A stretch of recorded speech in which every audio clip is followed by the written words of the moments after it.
Both good news and bad news met Paulding's Board of Commissioners when they met last Tuesday. First, Commission Chairman David Austin informed the public of Public Service Director Wayne Smith's departure and his decision to promote Fire Chief Michael Earwood to the post. Earwood will retain his position as Fire Chief in a move to avoid duplication of services.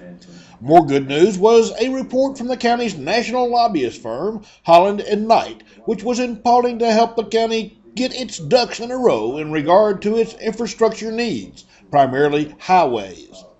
Robert Highsmith of the Atlanta office told the commission of its successes in obtaining federal funding in the past and also primed the county's leaders on how to best present their needs in the future. Here's what Highsmith had to say.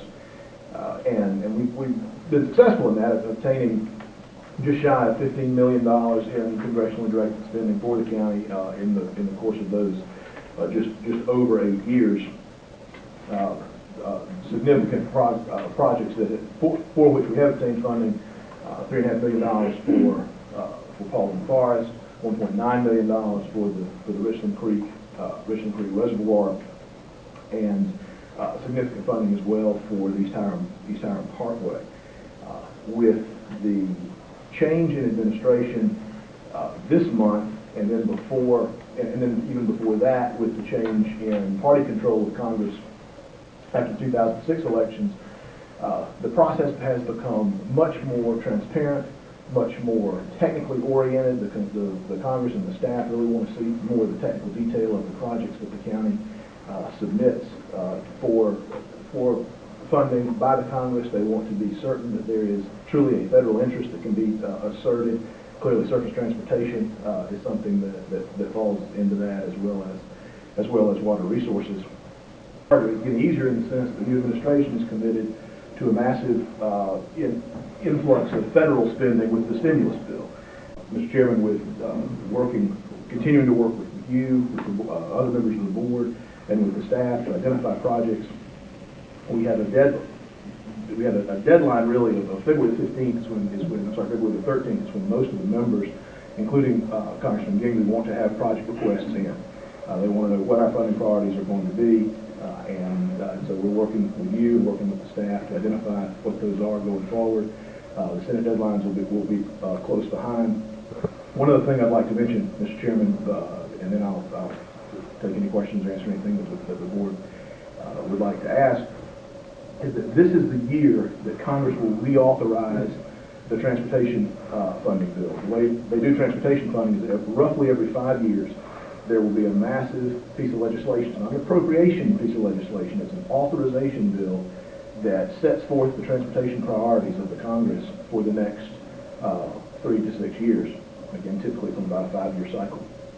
And this fall is when they're going to begin working on that bill. And these are, instead of smaller amounts, relatively smaller amounts of $1 million or $2 million, this is where you get much larger projects potentially authorized.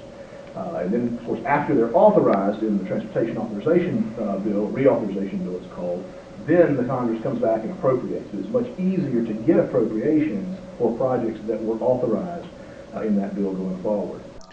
All was not good news, though, with Post on Pecan pointing to several retail closings as well as a notable rate of foreclosures.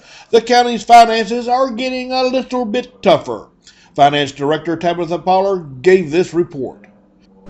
Biggest one is the homestead exemption grant. We usually receive that in October, and we have not received that, and hopefully it'll make it through and we'll receive it a little later in the year. That'll make up about $1.7 million of the shortfall that you see. The sales tax, local option sales tax, that's about $500,000 down from where it was this time last year. We'll hope that it comes back, but last year our second half was a little slower than the first half. So we'll see how that goes.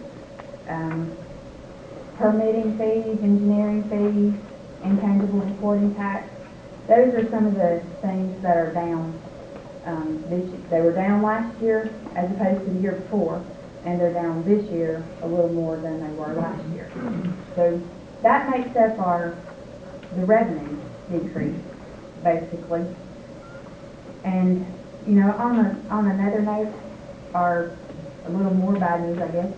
In today's economy, the expenses continue to rise. So we're not only experiencing decreased revenue, we're experiencing increased expenses. We have incurred some very expensive costs this year over last year. And a few of those are the elections, because you only have big elections every so many years, and this year being such a large election, it was more costly than before. Indigent medical and our retirement and other benefits also come with a higher price tag.